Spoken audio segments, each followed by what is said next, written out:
whose family support us on Patreon. Pliny's Ghost Story.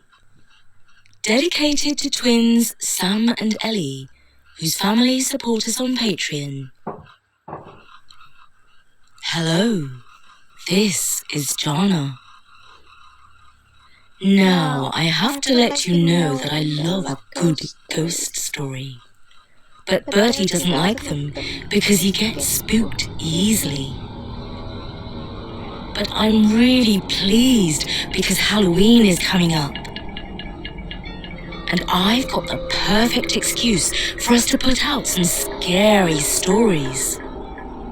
But of course, this story comes with a wee warning. If you don't like being scared, please don't listen. We've got loads more non-scary stories that you can listen to anytime you like on storynori.com. This ghost story was written down by an ancient Roman called Pliny, who Bertie tells me wrote letters in Latin to his friends. In one letter, Pliny asked a Roman senator if he believed in ghosts, and then went on to tell him this story. There was in Athens a large and roomy house which had a bad reputation.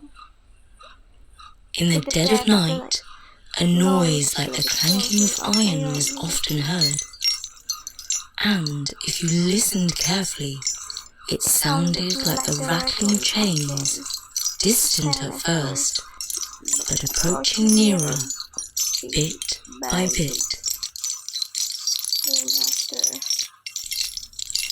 Soon after, a spectre appeared in the form of an old man, of extremely thin and dirty appearance, with a long beard and messy hair, rattling the chains on his feet and hands.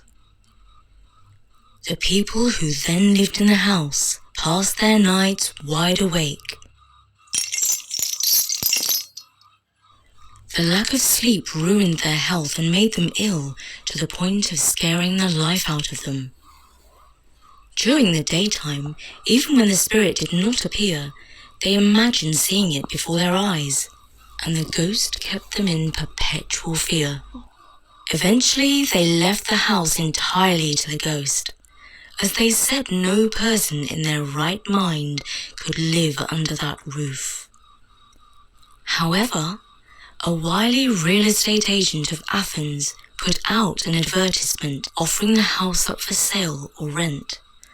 It happened that Athenodorus, the philosopher, came to Athens at that time, and the advertisement for the house caught his eye. The low price raised his suspicion. Nonetheless, when he heard the whole story about the ghost, he was far from put off.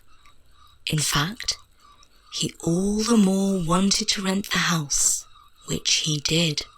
Towards evening, as darkness fell, he got ready to spend the night in the front part of the house. After calling for a candle, together with his pencil and writing tablets, he ordered his servants to go to bed.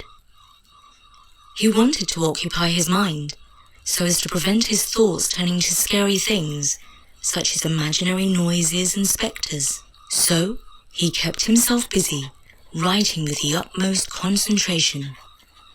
The first part of darkness passed in complete silence.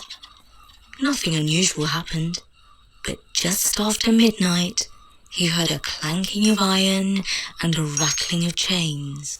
He neither lifted up his eyes nor laid down his pen. But in order to keep calm and collected, he tried to persuade himself that the sounds were anything but a ghost.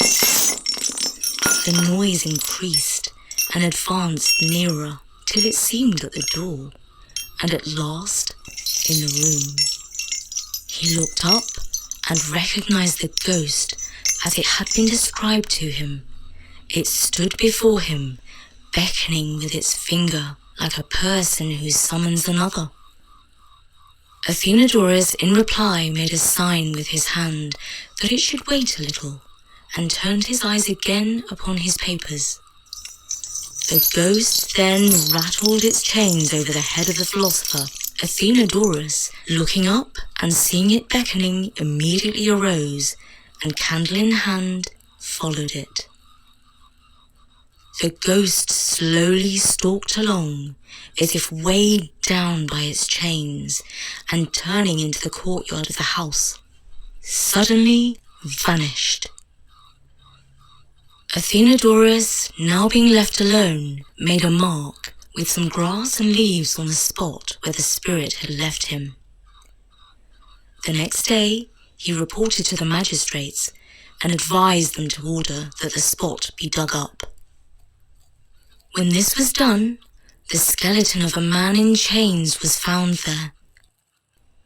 The bones were collected together and publicly buried, and the ghost, having been appeased by the proper ceremonies, haunted the house no more. And that is an ancient ghost story from the time of Rome under the Emperor Trajan. It was written by Pliny the Younger. And I'm delighted to dedicate this story to Sam and Ellie, who have just turned 5. Happy birthday, Sam and Ellie.